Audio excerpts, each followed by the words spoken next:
Dice que es un hombre santo, pero se casa con niñas de solo 12 años y almacena armas de asalto con millones de cartuchos de munición.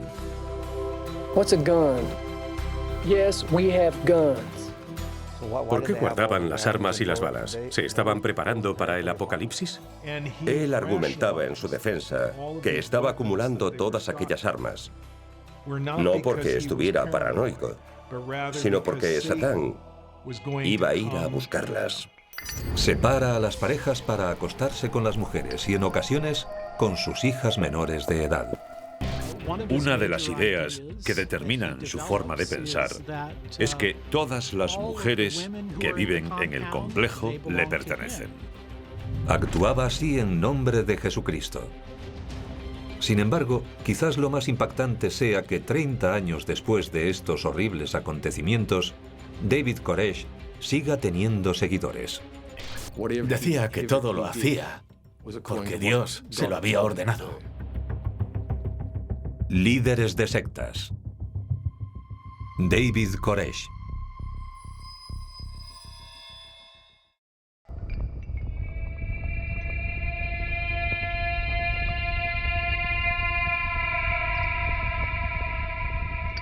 Flames, as you can see, just pouring out. And I think those of us who have watched this certainly did not expect this.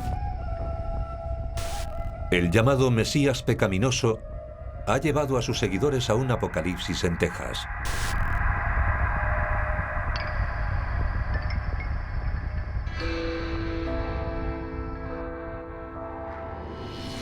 Más o menos a medio camino entre Dallas y Austin se encuentra la ciudad de Waco,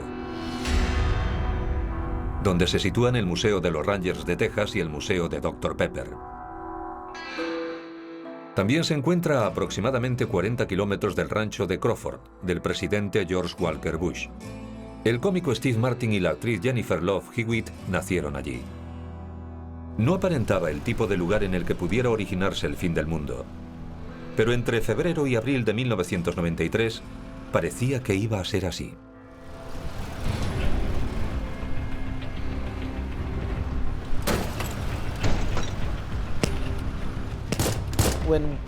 Cuando el FBI llegó a Waco, se topó con lo que parecía ser el escenario de una guerra.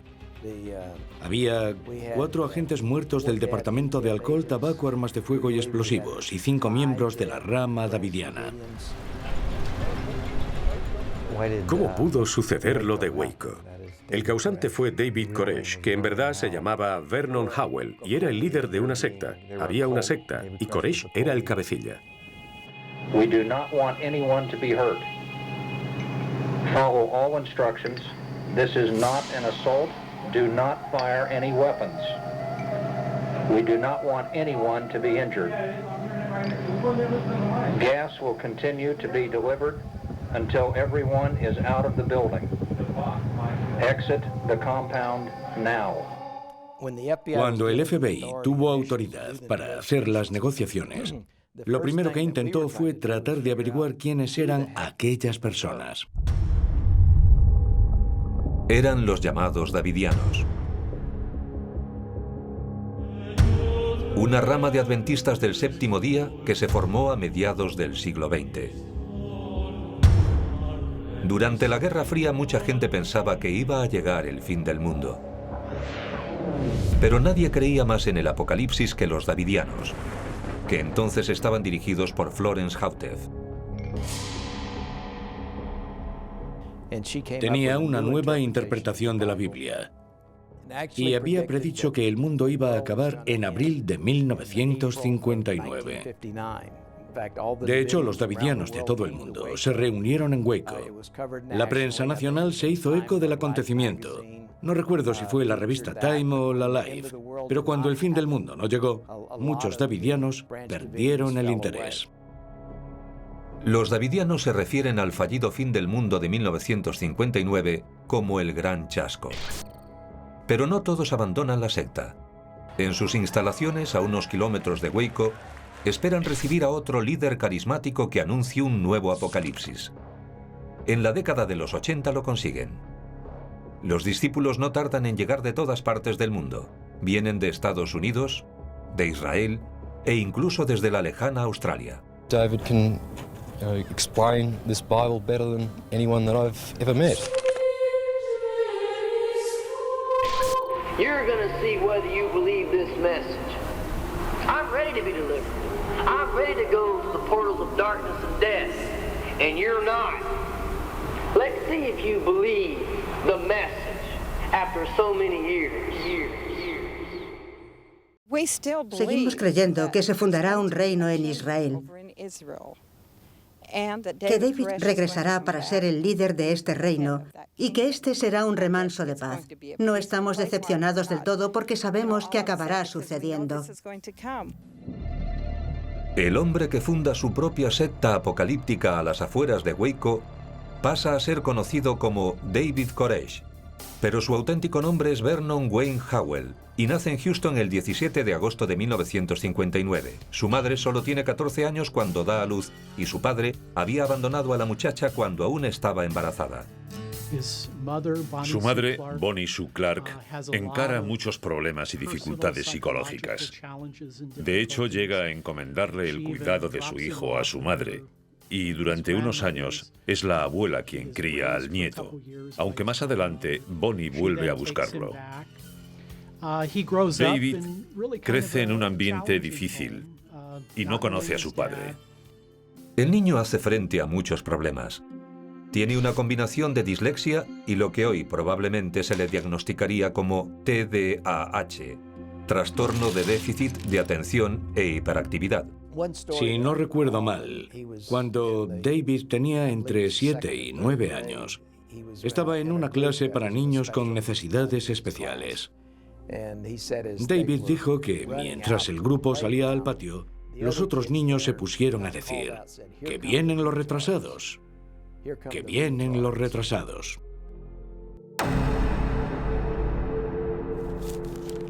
Hay muchas personas que se crían en un ambiente difícil y consiguen salir adelante. Pero el joven David Koresh lleva esa carga consigo a todas partes. Con el tiempo, encontrará el modo de infligir ese dolor en los demás en nombre de la religión. Tenía muchas inseguridades, pero las superó gracias a su capacidad de memorización de las Sagradas Escrituras. ¿Cómo es posible si era disléxico? No lo sé, pero tenía un don especial. Y supuestamente cuando tenía 12 años había memorizado el Nuevo Testamento. Pensaba que pertenecía a la casa de David, el rey David. La palabra Koresh creo que aparecía en el libro de Daniel. Se inventó un nombre para cumplir la profecía de que se convertiría en Mesías y salvaría al mundo. Sabía que tenía que ser un don de Dios. Un profeta no es más que un portavoz de Dios, solo es un hombre, ¿verdad? Pero desde el principio tuve la impresión de que Dios le estaba guiando. Me pareció increíble. Un predicador joven y atormentado con el aspecto de una estrella del rock y una secta de devotos seguidores. Así era el llamado David Koresh. Cuando era niño, pocos podrían haberse imaginado los terribles acontecimientos que el destino tenía reservados para Koresh y para todos los que se acercasen demasiado a su llama letal.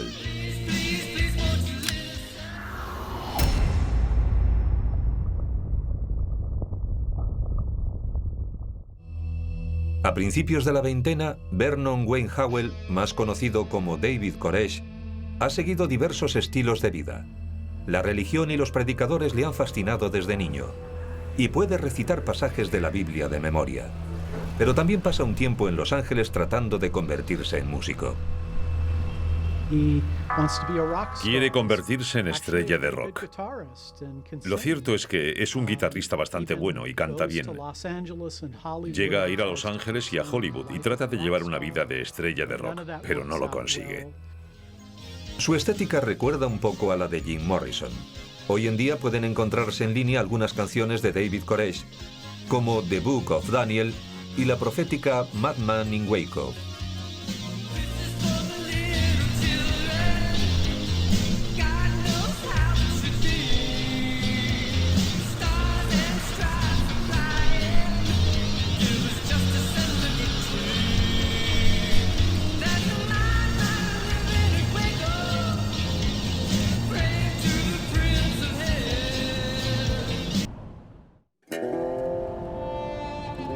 A principios de los 80, el aspirante a estrella de la canción regresa a Texas y sigue buscando.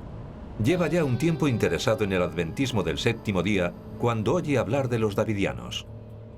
La sede del grupo está a las afueras de Waco. La idea de ser un profeta viviente le resulta muy atractiva. Así que sube al coche, conduce hasta Waco y conoce a una mujer llamada Lois Rowden, que es miembro de la rama davidiana, y toma a David como protegido. En aquel entonces, Lois Rowden es una mujer de más de 60 años. Con el tiempo, David fue consiguiendo influencia en el grupo, formado hacía años y con un historial pacífico, gracias a su relación con Lois Rowden, que era una mujer buena y amable, que nunca había causado problemas a la ciudad de Waco. Ella le apoya y tiene una buena relación. Muchas personas consideran que les está haciendo ver las cosas desde una nueva perspectiva. Se ve a sí mismo como a un Mesías, como a un profeta. Hay que tener en cuenta que el grupo original de davidianos se había trasladado a Waco porque les habían convencido de que iba a llegar el fin del mundo. Dado que se iba a acabar, vendieron todo lo que tenían. Les dieron el dinero a los primeros fundadores. A revelation which God gave to him. We don't need the revelation of Matthew, Mark, Luke, and John. We already have that. We don't need the revelation of Jerry Falwell, or Pat Robertson, or Oral Roberts. We don't need the revelation of men. David Koresh se aprovechará de la generosidad de los davidianos en cuanto logre convertirse en el líder de la rama. Mientras tanto, decide contraer su primer y único matrimonio oficial. Probablemente su único matrimonio legítimo es el que tiene con su mujer Rachel. Es joven y necesita la aprobación de sus padres para casarse con Vernon Howell o David Koresh. Rachel solo tiene 14 años el día de su boda. Su marido tiene 25. Y afirma ser no solo un hombre religioso, sino el predicador de un nuevo evangelio. Poco después, fallece Lois Rowden, líder de la rama davidiana. El predicador laico recién casado quiere convertirse en el nuevo cabecilla de los davidianos, pero no le resultará fácil. Existía una rivalidad entre David Koresh y otro hombre que también quería ser líder. Ese otro hombre que compite por el liderazgo es el hijo de Lois Rowden, George. Dice que es el legítimo heredero y afirma tener el apoyo de la mayoría de los davidianos. Así que persigue a David Koresh para echarlo del rancho Monte Carmelo a punta de pistola. George está celoso de Vernon Howell porque a la gente del rancho le cae bien y le gustan sus ideas y su entusiasmo. La situación no tarda en empeorar. Hay un tiroteo y Vernon Howell se ve obligado a marcharse. Se va a Palestine, en Texas, con 25 seguidores, y todos viven allí en tiendas de campaña y buses. En el exilio, Koresh y unas decenas de seguidores acampan en las afueras de Palestine, en la estación del oeste del ferrocarril estatal de Texas. Durante los siguientes 2 años, viven con precariedad sin agua corriente. Pero estas circunstancias no desaniman a los seguidores. De hecho, llegan nuevos fieles de todas las partes del mundo. Uno de ellos viene de Australia, Graham Craddock. El joven australiano no es consciente de lo que le espera cuando se une a la rama davidiana. Hoy, 30 años después, Graham Craddock camina varios kilómetros todos los días para tratar de olvidar lo que vivió como seguidor de David Koresh.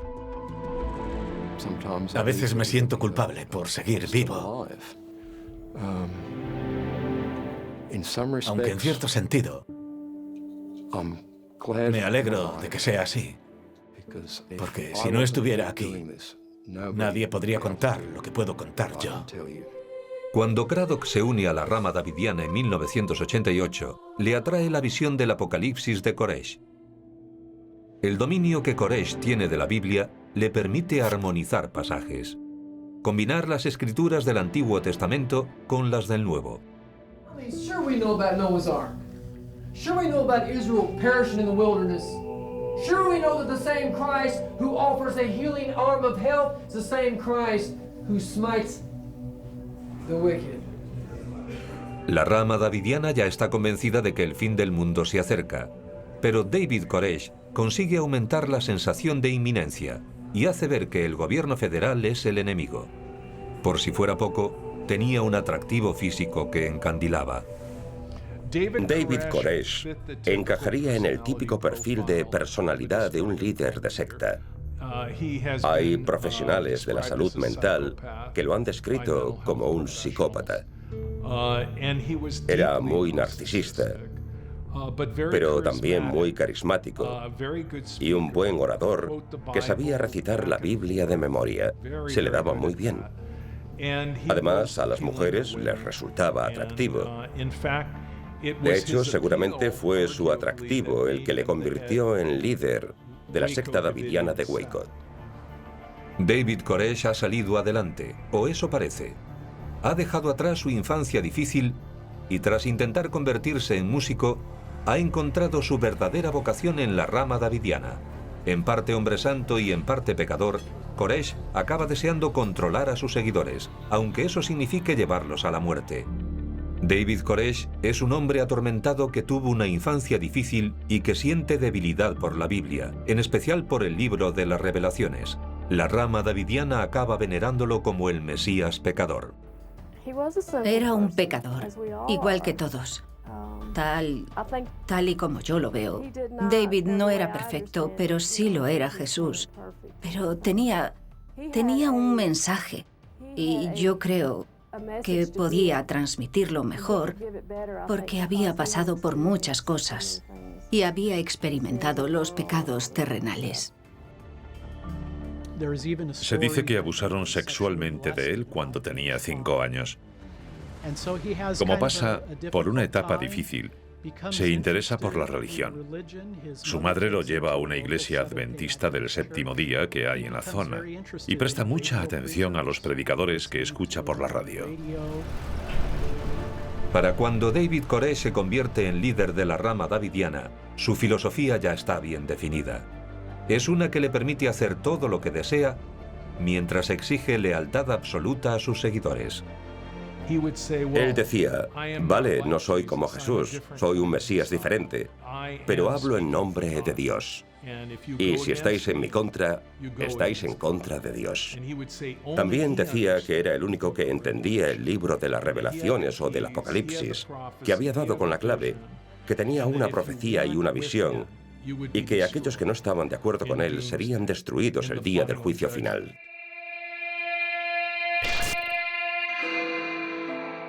En 1987, un David Koresh de 27 años se encuentra en una encrucijada. La única forma que tiene de aumentar su reducido pero devoto número de seguidores es apoderarse de la sede de la rama davidiana en Waco, Texas. Para conseguirlo tendrá que deshacerse de su autoproclamado líder, George Roden. Koresh ya había estado metido en problemas, porque durante la disputa por el liderazgo de la rama davidiana, acabó en un tiroteo con el otro líder davidiano. David Koresh fue juzgado por intento de asesinato. El jurado no logró llegar a un acuerdo, así que fue absuelto y regresó para tomar el control del complejo. En 1989, George Roden se lo pone fácil a Koresh, cuando en un ataque de ira mata a su compañero de habitación con un hacha después de discutir sobre quién era el verdadero Mesías. George Roden es sentenciado a pasar el resto de su vida en un hospital psiquiátrico. Koresh tiene vía libre y se convierte en el nuevo líder de la rama davidiana. Para completar su transformación, en 1990, Vernon Wayne Howell se cambia el nombre legalmente para fines publicitarios y comerciales por David Koresh.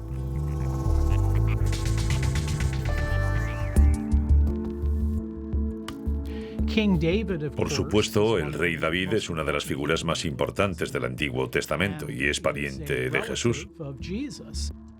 Por tanto, adoptar el nombre de David Koresh le sitúa en una posición que le convierte en una personalidad profética, regia y mesiánica. Esta personalidad profética y regia sigue teniendo que pagar facturas, no solo las suyas y las de su joven familia, sino las que permiten el sustento de toda la rama davidiana. David Koresh pasó a captar personas mayores que recibiesen prestaciones de la seguridad social, que recibiesen ayudas por discapacidad o que liquidasen sus activos para que le dieran el dinero a la comunidad. El dinero que aportaban todas esas personas generaba un flujo de efectivo para el grupo. Además de engañar a personas vulnerables para quedarse con su dinero, David Koresh encuentra otra fuente de ingresos, traficando con armas en el mercado negro. Con el tiempo le van interesando más y más las armas y se da cuenta de que puede obtener ingresos comerciando con ellas. Además, también las ve como un modo de protegerse en caso de que, como él se teme, el gobierno aparezca e intente someterle. A veces aparecían con armas cuando la gente se acercaba a la entrada del edificio o creían que alguien iba a irrumpir en su propiedad. Entonces las armas entraban en juego. La gente salía armada del complejo. Comerciar con armas en el mercado negro no parece una acción propia de un hombre santo. Pero a medida que Koresh refuerza su influencia sobre la rama davidiana, va cambiando las normas para que le favorezcan. Decía que era el único que entendía el libro de las revelaciones o del Apocalipsis y que aquellos que no estaban de acuerdo con él serían destruidos el día del juicio final. Llega un momento en el que prohíbe a hombres y mujeres dormir en la misma cama. Como si fuese un antiguo rey pagano, se queda con las mujeres de otros hombres. Separaba a los hombres de las mujeres y aunque estuvieran casados, no podían mantener relaciones sexuales. La única persona que podía tenerlas era David Koresh. A pesar de todo, sus seguidores encuentran la forma de justificar su comportamiento impío. El hecho de que tuviese más de una mujer no me resultaba extraño, porque lo veía desde una perspectiva bíblica. El rey David tenía 700 esposas y Salomón 1000. Los maridos y mujeres son adultos que permiten y toleran estas acciones. Pero entonces Koresh empieza a acosar a niñas de solo 10 años. Ejercía una violencia brutal y llegó a violar a niñas. De hecho, violó a Kiri Yule cuando solo tenía 10 años y se vanagloriaba de ello. ¿Cómo es posible que los seguidores de Koresh le permitiesen romper sus matrimonios, acostarse con sus mujeres y violar a sus hijas menores de edad? Yo no sabía nada de la edad que tenían aquellas niñas. Sabía que algunas eran adolescentes, pero no sabía lo jóvenes que eran. No consideraba que fuera de mi incumbencia, porque todo lo que él hacía estaba determinado por lo que le había pedido Dios. Incluso en una sociedad cerrada como la de la rama davidiana, la destrucción de las normas sociales no es algo que suceda de la noche a la mañana. Va ocurriendo poco a poco. Organizaba seminarios en los que daba lecciones sobre la Biblia y llegaba a predicar durante 14 horas. Con el tiempo, las reuniones iban durando cada vez más. Al final ya no empezaban por la tarde, sino por la mañana. Y a lo mejor duraban desde las 10 de la mañana hasta la madrugada del día siguiente. Evidentemente, la gente estaba muy cansada. La tarde que pasé allí había 25 personas y la gente se quedaba dormida. Yo creo que todo aquello era un intento de confundir a la gente para lavarle el cerebro. Every sin Isaiah says I'm guilty of, I agree. I'm perfect to give you this message. Éramos personas inteligentes que planteábamos preguntas con sentido. Durante muchos años a todos se nos había dicho que el mundo se iba a acabar pronto y que Dios iba a hacer algo catastrófico. Como muchos líderes de sectas, dice que ha tenido una revelación especial gracias a Dios. Si desde el principio hubiese dicho que iba a anular todos los matrimonios, la gente se habría alarmado. Al parecer, una de las primeras cosas que se hacen en muchas sectas es entregarlo todo. Una vez que los miembros lo han entregado todo, su dinero, sus mujeres y sus hijas están a merced de su líder. Pero los rumores de los delitos cometidos en el rancho Monte Carmelo empiezan a llegar al mundo exterior.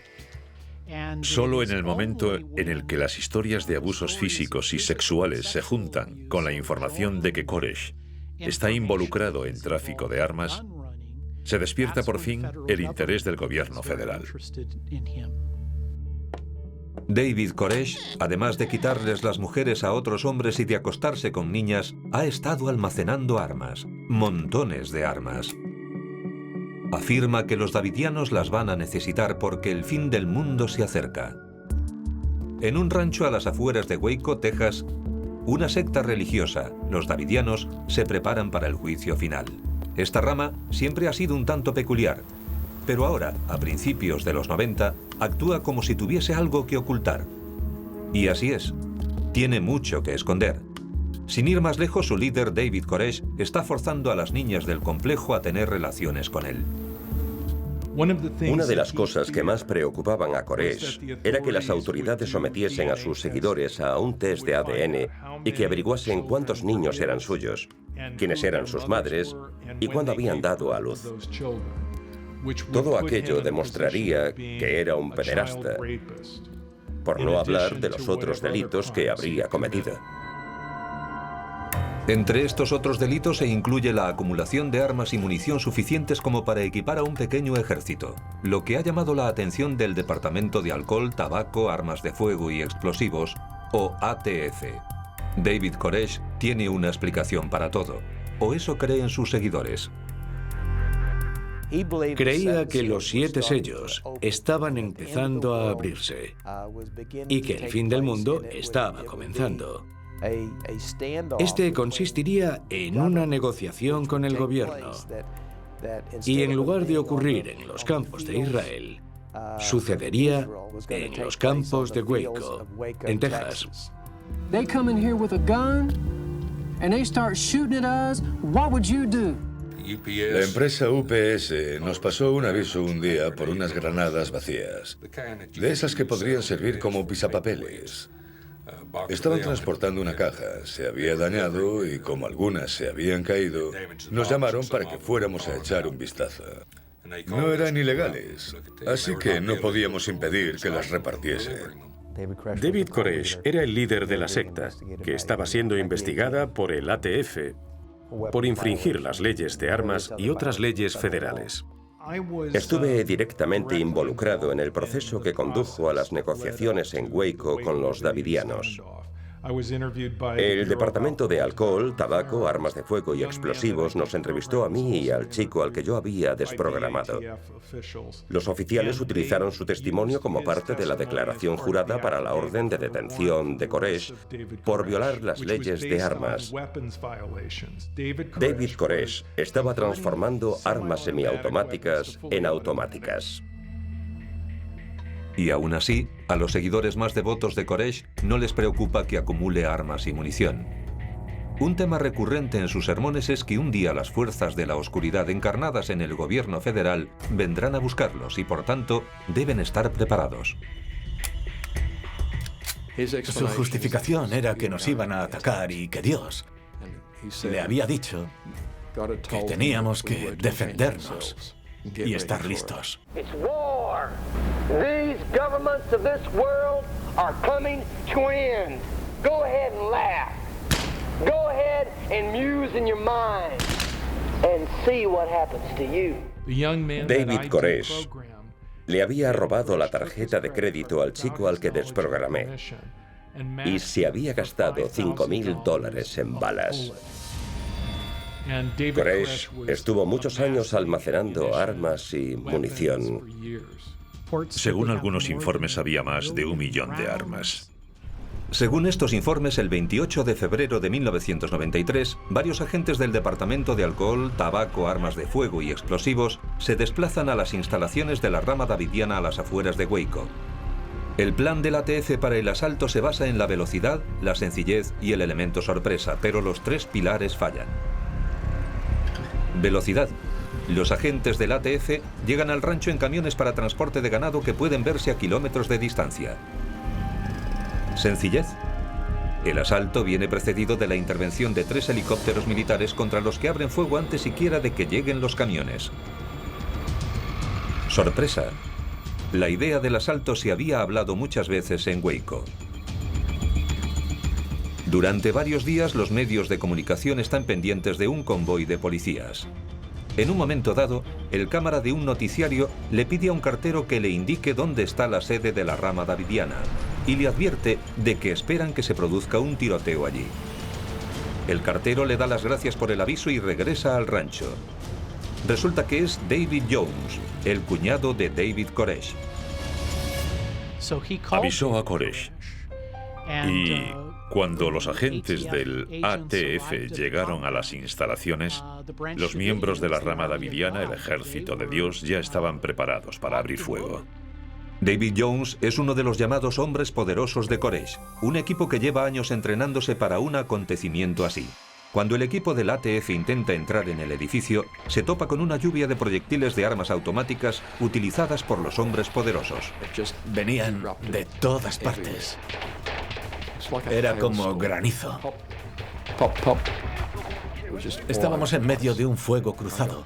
Yo tenía un rifle, una pistola. Hoy los agentes del ATF insisten en que los disparos venían del interior del edificio, mientras que los supervivientes de la rama davidiana aseguran que fueron los oficiales del ATF los que dispararon primero. En muchos sentidos, esto es lo que Koresh había predicado desde el principio. Según sus creencias, el fin del mundo se acercaba y en él tendría lugar una batalla con el gran Satanás, el gobierno federal. Los miembros de la rama davidiana practicaban tiro al blanco para aprender a usar armas. Sabían que la intervención de este ejército de Dios iba a acabar siendo necesaria. Pero hay algunas personas en el interior del complejo a las que el uso de armas de fuego no les deja indiferentes. No me preocupaba el hecho de morir, sino la forma de morir. Algunas personas mueren rápido y otras tienen una muerte lenta. Yo quería morir rápido. El tiroteo dura casi una hora y en el asalto se usan granadas de mano e intervienen helicópteros. Si te paras a pensar, una hora de tiroteo es algo muy intenso. Murieron 4 agentes del ATF y 20 resultaron heridos. El asedio del ATF es un fracaso, pero la tensión no disminuye. David Koresh se está enfrentando no solo al sheriff de la zona, sino al gobierno de Estados Unidos. Ya han muerto varios agentes federales, se ha desencadenado un acontecimiento trágico y los agentes se enfrentan a una secta con una mentalidad que no alcanzan a comprender. En cierto modo, la rama davidiana se encuentra justo donde quería, dentro de la fortaleza del rancho Monte Carmelo. Están preparados para un largo asedio, pero el ataque también está empezando a pasarles factura. Mueren 6 miembros de la rama davidiana y varios resultan heridos. Entre estos últimos se encuentra su líder, Vernon Wayne Howell, más conocido como David Koresh.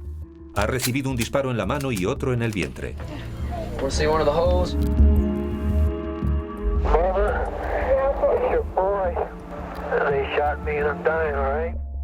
David Koresh, convencido de que se está muriendo, llama a su madre. Como no está en casa, su hijo le deja este mensaje en el contestador.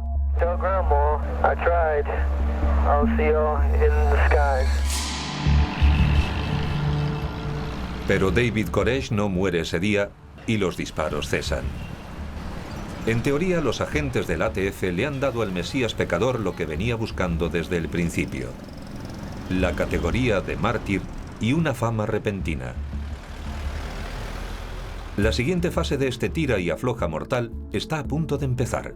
Nos avisaron de que había problemas en Waco, Texas, que creo que está a 3 horas en coche desde San Antonio. Nos dijeron que el enfrentamiento podía alargarse un tiempo y que me preparase para pasar allí 3 o 4 días.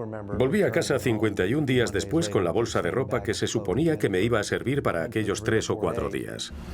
A estas alturas, Koresh ya es consciente de que si lo capturan, pasará el resto de su vida entre rejas.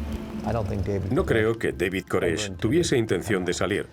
Hay quien dice que tenía miedo de ir a la cárcel. En concreto, no quería que lo encarcelasen porque le aterraba que lo sodomizaran. Me acuerdo de que esa información salió a la luz. Koresh, tras gobernar sobre el complejo de la rama davidiana durante varios años, debe responder ante sus actos. Ya no hay alternativas para este profeta de la muerte. Ahora solo queda una pregunta en el aire. ¿Cuántos de sus seguidores caerán con él? David Koresh, pick up the phone. Negotiators are attempting to get a hold of you. They would like to speak with you. Pick up the phone.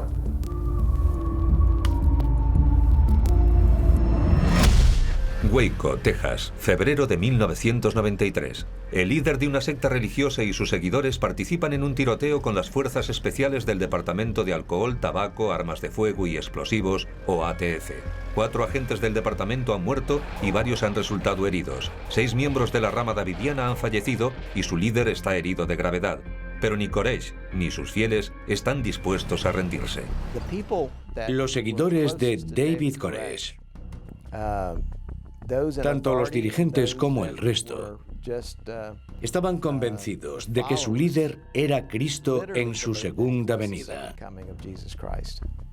Estaban dispuestos a entregarle todas sus posesiones terrenales.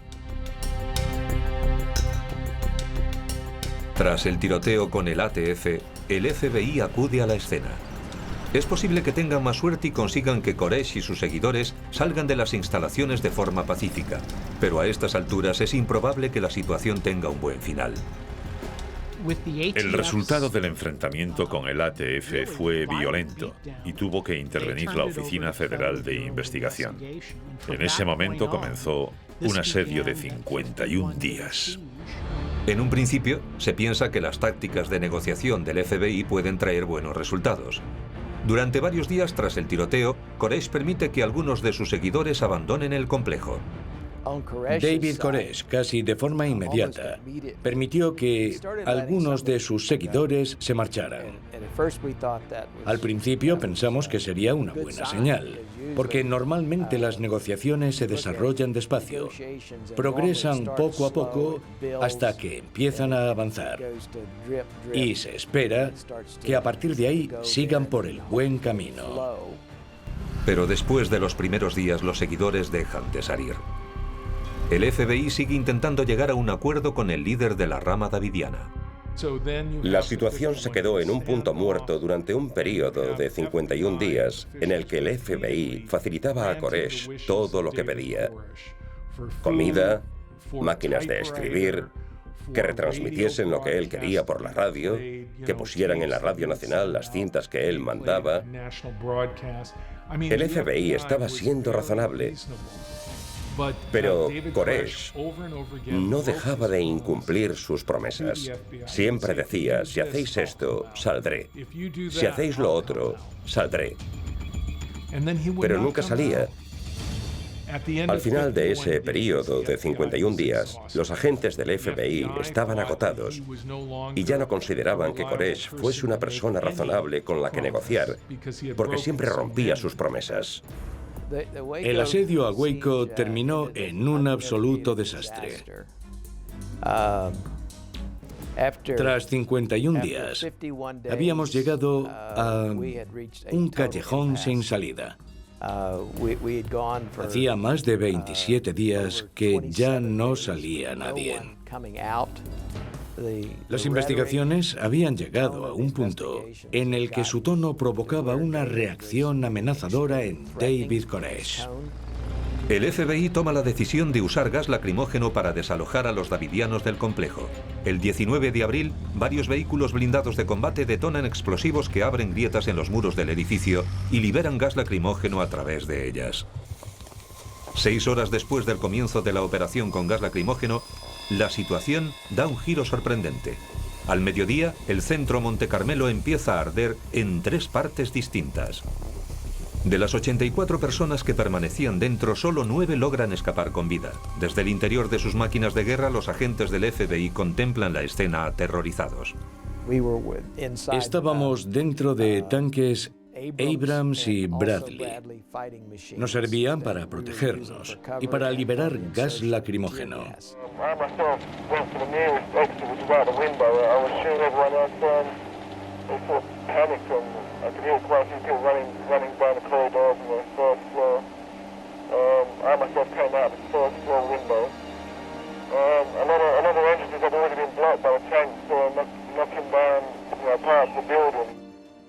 El FBI espera que los efectos del gas lacrimógeno hagan que David Koresh y sus davidianos se rindan. Pero han cometido un error fatal de cálculo.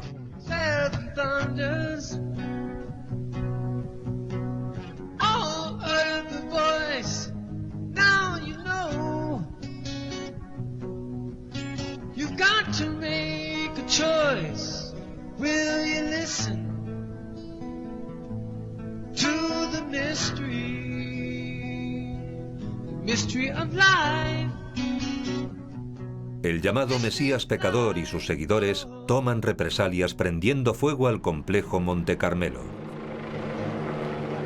El endeble edificio de madera es pasto de las llamas. Después nos enteramos de que muchas de las personas del interior del edificio habían muerto a causa de los disparos, las habían matado a golpes o las habían acuchillado. Es muy probable que todas estas personas fuesen las que querían huir. Abandonar a David Koresh significaba renegar de su credo. Así de fuertes eran sus creencias. Algunas personas, muchas personas murieron. Se cree que muchos niños murieron a manos de sus padres por compasión. Los mataron con cuchillos, mazas o pistolas para que no murieran en el incendio. Después sus padres se suicidarían. En total murieron 76 personas, incluido David Koresh, a quien disparó en la frente su segundo al mando, Steve Schneider. La mujer de Koresh, Rachel, y sus 3 hijos, Cyrus, Bobby y Star, mueren en el incendio. Mueren por los actos de su marido y padre. A pesar de las atrocidades que cometió Koresh, hoy todavía existen teorías conspirativas sobre quién provocó en realidad el incendio. Hay una gran controversia sobre el origen del incendio. Por supuesto, la gente, dada a las teorías conspirativas, y la que está en contra del gobierno, quiere hacer creer que el FBI provocó el incendio. Pero no fue así. Hay muchas pruebas que demuestran que los causantes del incendio fueron las personas que estaban dentro del edificio. No solo lo causaron, sino que lo planificaron. Tenemos entrevistas con algunos de los miembros que lograron salir del complejo, en las que afirman que había personas que estaban esparciendo derivados del petróleo por el edificio. Creo que hay pruebas suficientes como para demostrar que el incendio fue provocado por Koresh y algunos de sus seguidores más cercanos. Muchos davidianos, en lugar de morir consumidos por el fuego, se disparan entre ellos o a sí mismos. David Koresh ya estaba herido, pero lo más probable es que su leal segundo al mando, Steve Schneider, fuese el responsable de su muerte. Las pruebas forenses apuntan a que Schneider, un hombre que le había dado todo a Koresh, incluso a su propia mujer, disparó al Mesías pecador con un rifle para suicidarse después.